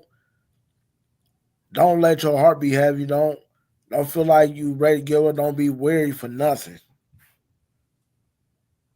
And like I said, for time and time again, I know it's easier said than done, but you can do it. Read on, verse 7. That the trial of your faith, being much more precious than of gold that perisheth. Oh, you see right there? Huh. That your trial of your faith. Your faith, like I said, your faith is worth more than anything on this earth. See all the money and all the money, the quarters and all that stuff, man. That's just temporary stuff, man. That money, man, it's toilet paper. But your faith, that man, you got faith in the Most High God, you better stand on that thing, man. That's worth more than anything. The Most High loves a faithful person. Me, I know it says in the book of Corinthians, where it said that he loves a cheerful giver. Yes, he does.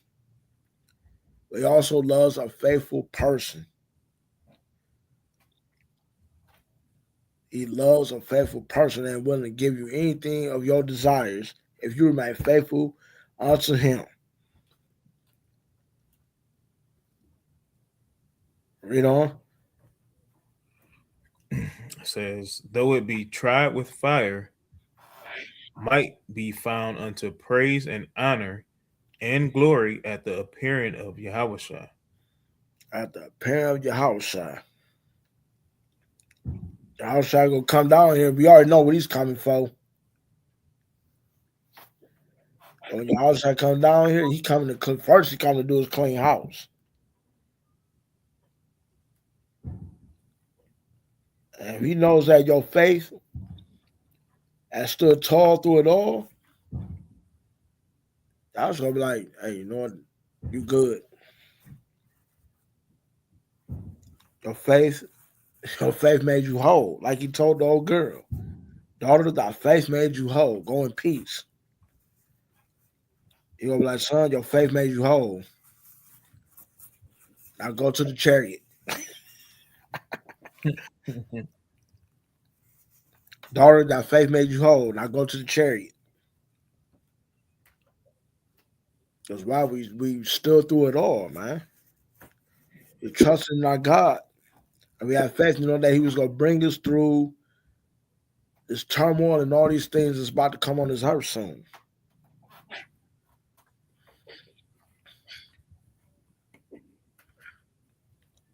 And you know what I'm saying? We know when that time comes, we know that's when your faith really about to be tested. So therefore, I pray that many of us make it. I pray that many of us make it in that day. So therefore, while we got time right now, we better be building our faith, not only in ourselves, but amongst one another as well. And now's a good time to do it.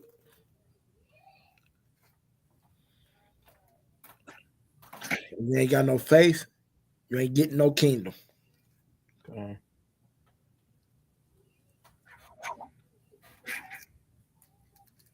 All right. Let's go to Job 42, verse 1.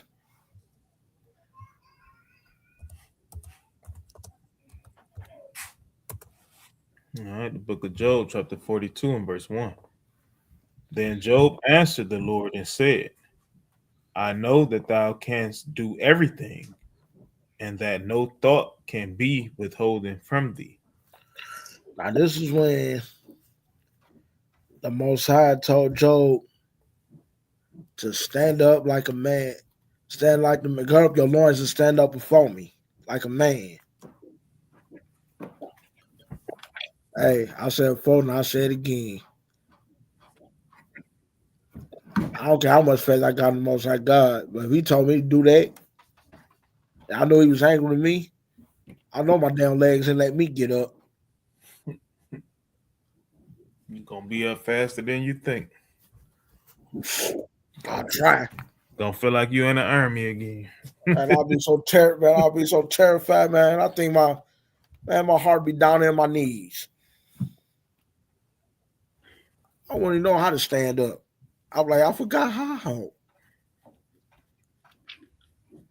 I wouldn't even know how to stand up in front of him if he told me something like that. This is when Job went through his sickness, went through and had everything took from him. And this is when Job was justifying. Job was an upright, perfect man, but this is when Job kind of justified himself instead of justifying the Most High God. But no matter what, though, he felt like no matter what was took from him, no matter what the Most High put him through, whatever, the Most High even let Satan take everything from him except but him. Because Job knew that the Most High God was his everything. The Most High God was Job's everything, and Satan couldn't take that away from him. No matter who he used when Job was going through that, Job stood strong, man. And see, Job's faith, that's that type of faith we need right now to this day. We need Job's type of faith. Tell me I'm lying. Tell me I'm lying.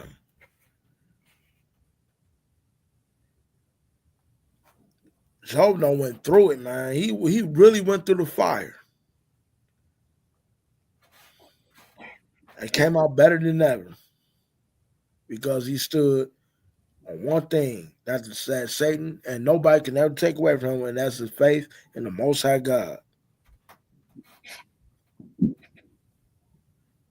So we better be like this in these times and days. Right?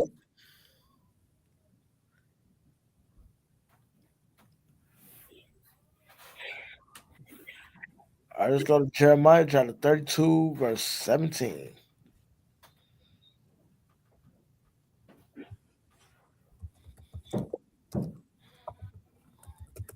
All right. It's the book of Jeremiah, chapter 32, verse 17. Hold on. I'm saying like this, man. You know, Job did not get a whooping from the Most High. Job took a beating. There's a difference with a whooping and a beating. And Job took a beating. A beating. And survived it. And so far, I don't know, man. I think a lot of people that's in Job's shoes at that time, they'd be ready to give up. And if you did that, that's gonna show your faith was weak and it was never you ain't never had it in the Most High. We'll go ahead and read, bro. It says, Lord God, behold, thou hast made the heaven and the earth by thy great power and stretched out arm, and there is nothing too hard for thee. That's it right there.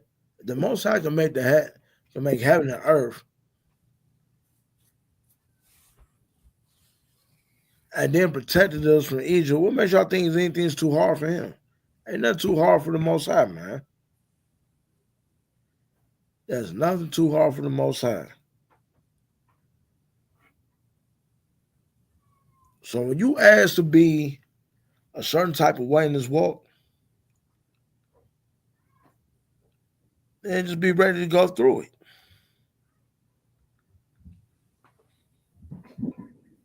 I said, man, we got an almighty and powerful God, man. What could be what's hard? What's hard? What can he not do?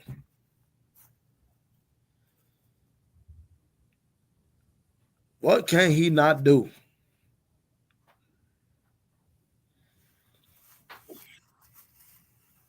I jumped down to verse 27. All right, verse 27. Behold, I am the Lord, the God of all flesh. Is there anything too hard for me? And you see, y'all heard out his own mouth. He said, I'm the God of all flesh. And there's anything too hard for me? No, it's not. Right?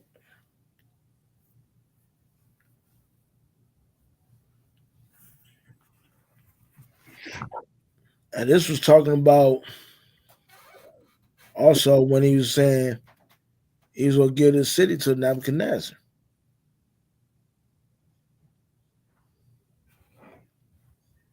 And Jeremiah tried warning them. He tried warning Israel. He tried warning them many, many times. But our so-called family, the Jews, did not want to listen. They didn't take his warning seriously. And most of them, all right, bet.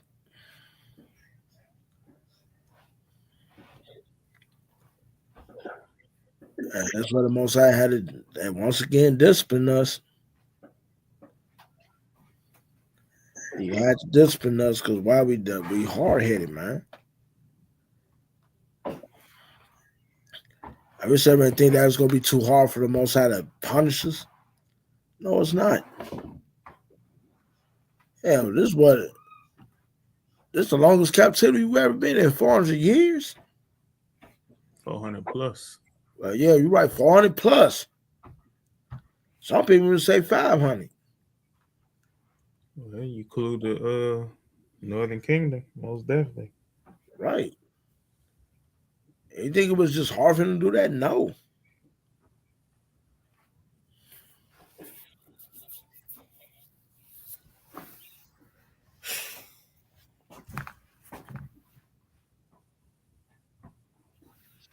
Well, 400 years, 400 plus years, I mean, 500 may say like what, 5 days to him, whatever. Nah, ain't even a day. You're right, ain't even a day. For half a day.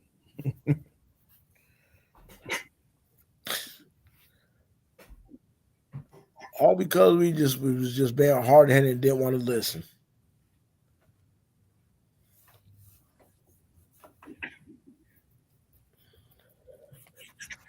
And now we've been brought down to the lowest estate that we ever been in. Well, all honor, glory, and praise the Most High that we're coming back up. That we're climbing back up. We're scratching and clawing our way to get back to the kingdom. To get back what's ours. And the Most High had to do all that because we was foolish. And we kept blowing them off.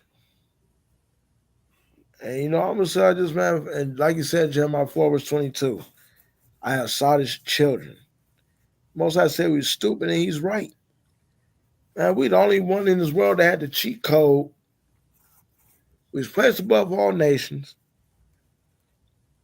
We had all the law, statutes, commands, and we traded and we gave it up for the sins of the world.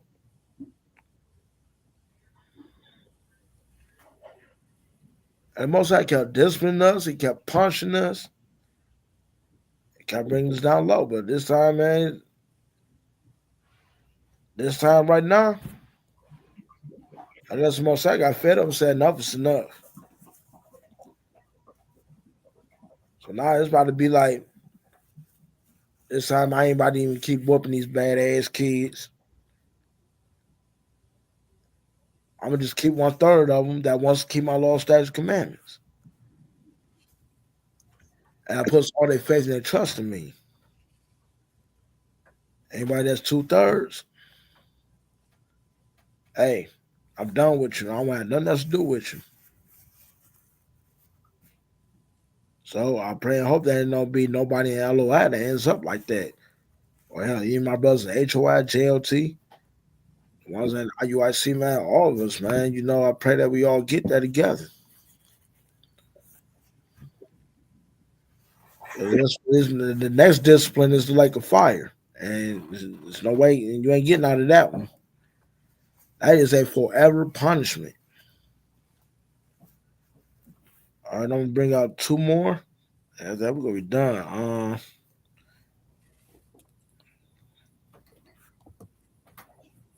Where am I gonna go? I just go back to First Peter. Did I read First Peter chapter 4, verse 12, 13 earlier? All right, let's go there. All right, it's the book of First Peter, chapter 4, verse 12. That's right. Okay. Beloved, think it not strange concerning the fiery trial which is to try you, as though some strange thing happened unto you. But rejoice inasmuch as ye are partakers of Yahawah's sufferings, that when his glory shall be revealed, ye may be glad also with exceeding joy. I said right there, beloved, thinking not strange concerning the fiery trial. Yahawah had to go through it. Yahawah went through it. Paul, Peter, all the apostles done went through it. Even some of the prophets went through it. So I don't think it's like, man, like out of the blue, like, hey man, what the hell's going on? Why am I suffering like this? No, this is what we have to go through. This is a trial that we have to go through in order to get back to where we need to be at. So when we see Yahawah come back and we withstood it, hey man, we're gonna be blessed. We're gonna be happy. Because we withstood all the fiery trials that we went through. And like I said, folks, the Most High is something in you that the Most High don't want you to take to the kingdom, and you're going to go through it. So therefore, it can get out of you. So it can come out of you.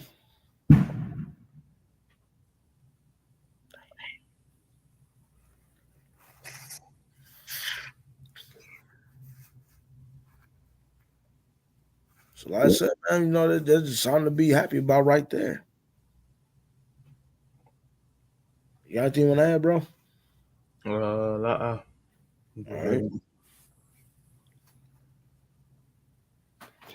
All right, last one. Let's go to Romans chapter 5, verse 3 to 4.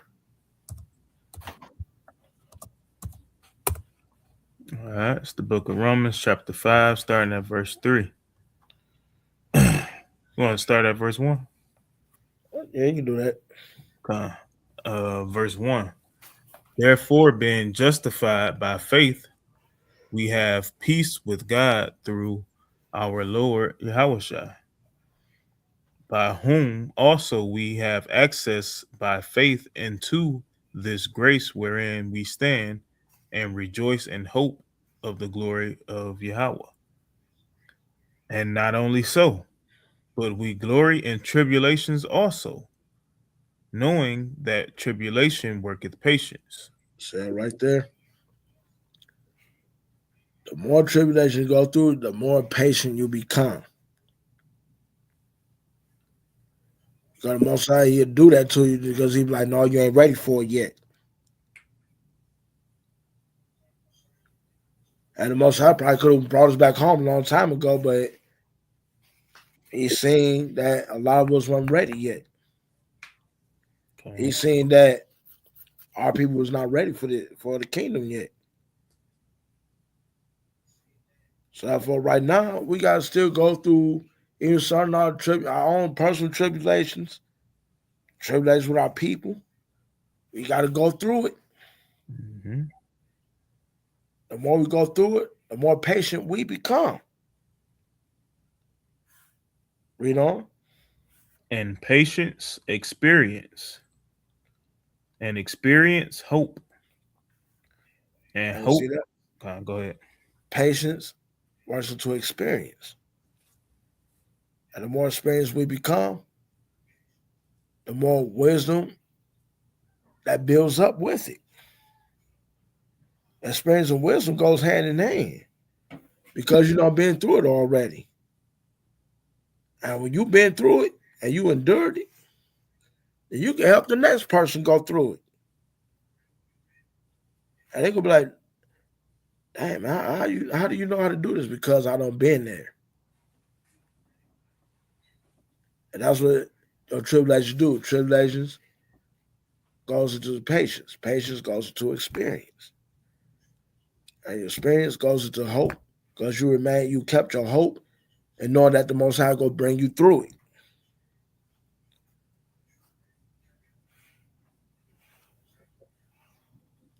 It's going to show that you endure through the Most High's chastising. You endure His discipline. You endure going through the trials of fire.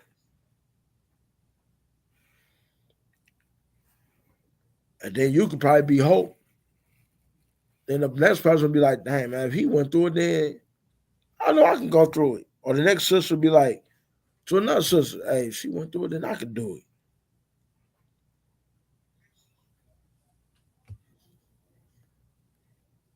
Right?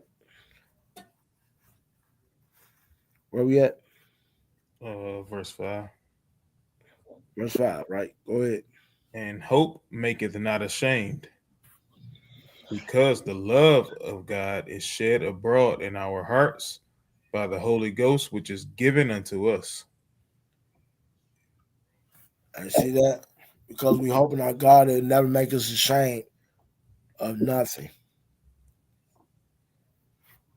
Because it's going to show that we love our God.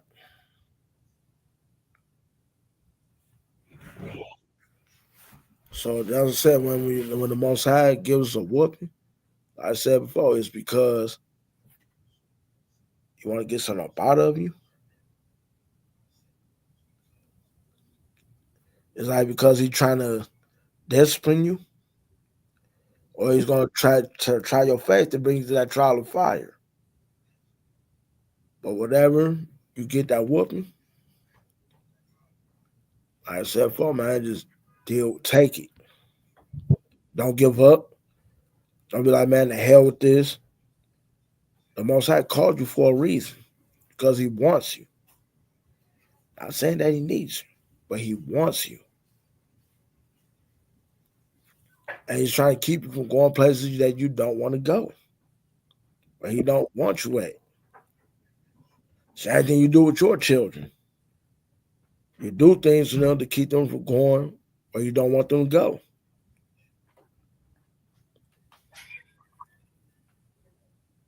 And you get up there to that kingdom, the Most High gonna be sitting in his throne, smiling like a proud dad, watching all his kids that made it. Yeah, I got that from Nas, but hey, it works.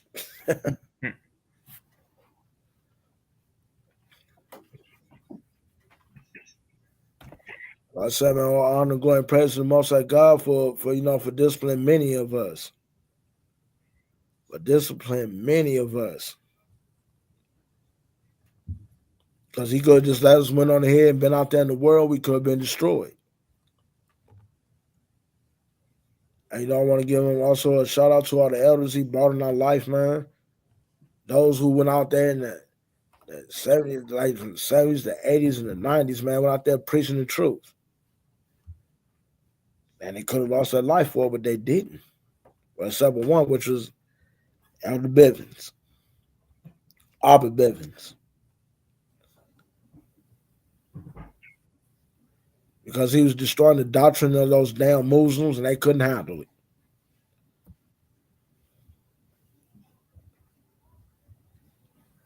So like I said, man, all honor, glory, and praise to the Most High God. And I hope everybody was here was edified.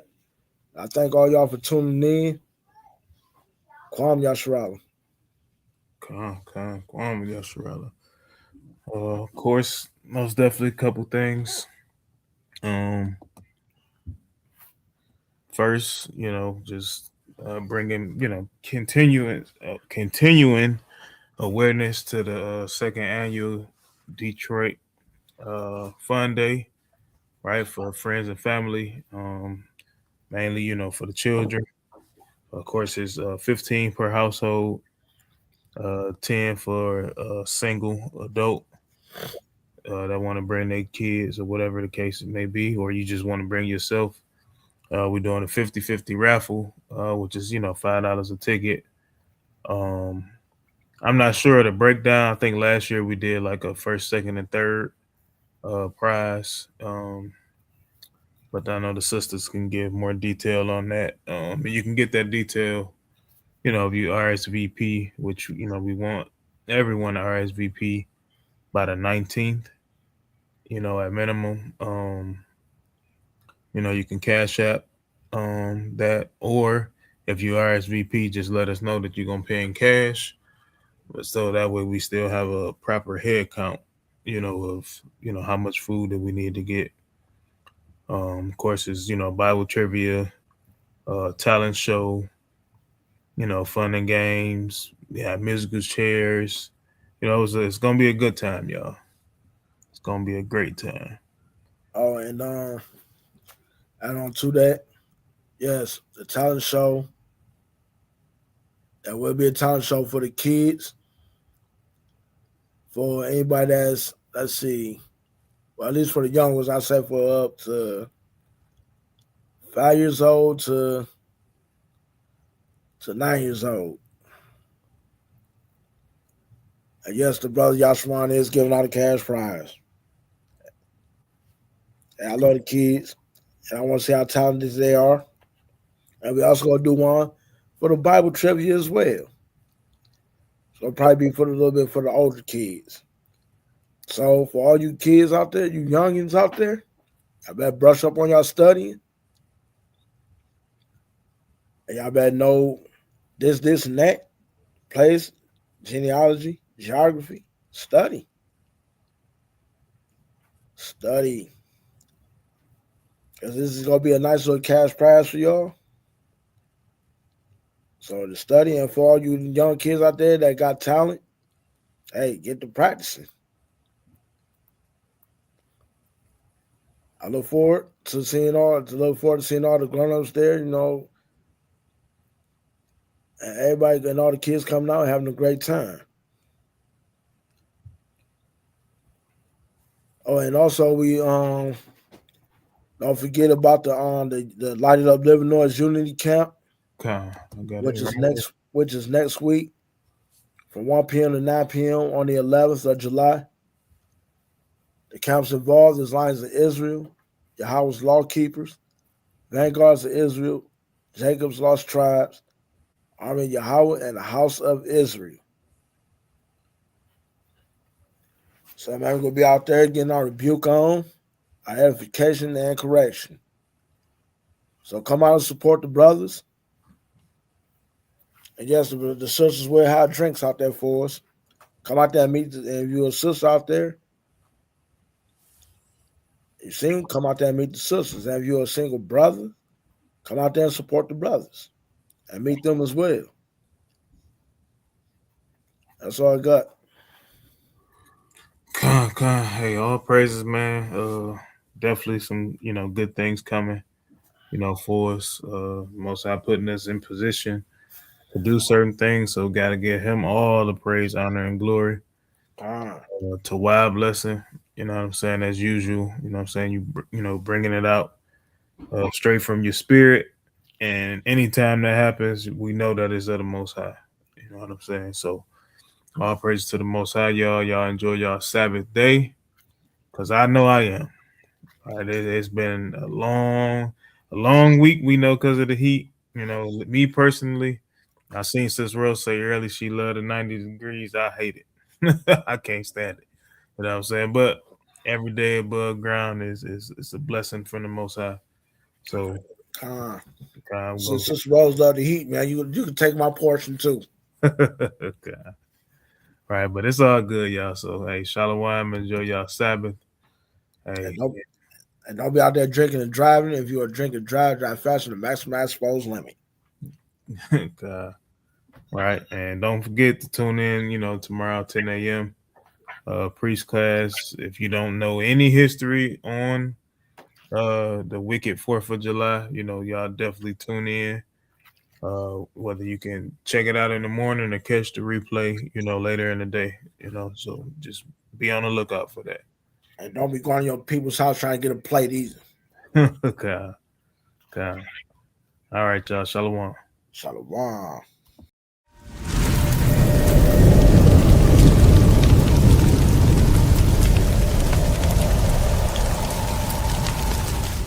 From 100. Yeah. God had his hand on me since before the womb. I didn't know what that meant until I read the Bible. Amen. I didn't know what that meant until I read the Bible. He had his hand on me since before the womb. You think I started in the womb?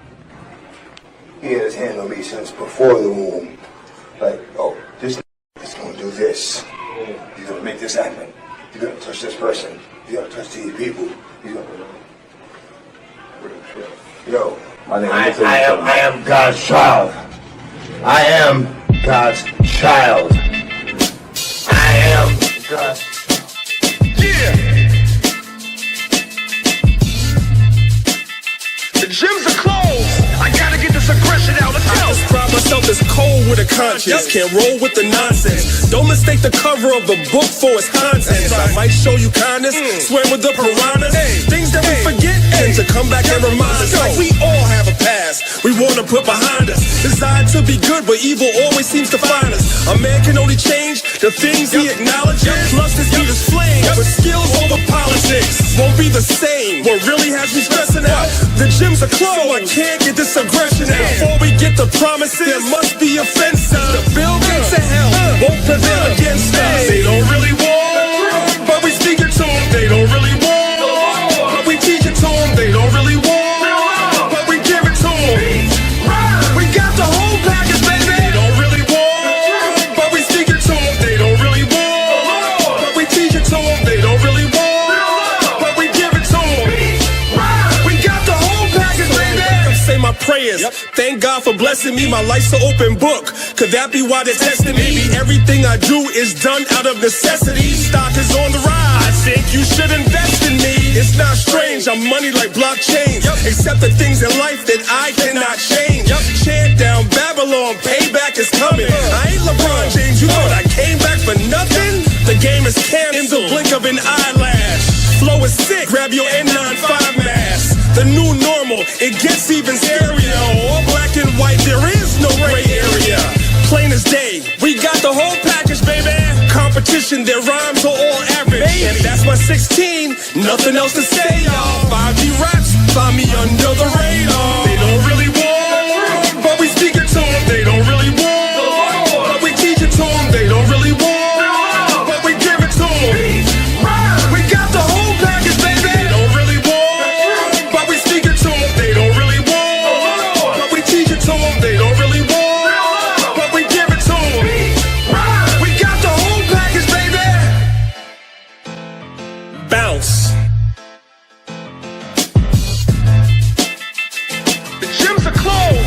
I gotta get this aggression out. Let's go. I'm from the city, they say never sleep. People you can never please. Words of blue checks that Twitter gives celebrities. Sometimes it's commercial, sometimes herbal remedies. Guaranteed to be 100 like centipedes. I claim my innocence, although innocence. I ain't perfect, I'm trying to cleanse my innocence. Not alone, I'm assisted by some instruments. And when I'm done, I'm on to doing bigger things. No holes barred, take no prisoners. Aim for the sky, potential is limitless. Before we get the promises, there must be a fence. The Bill Gates of hell won't prevail against us.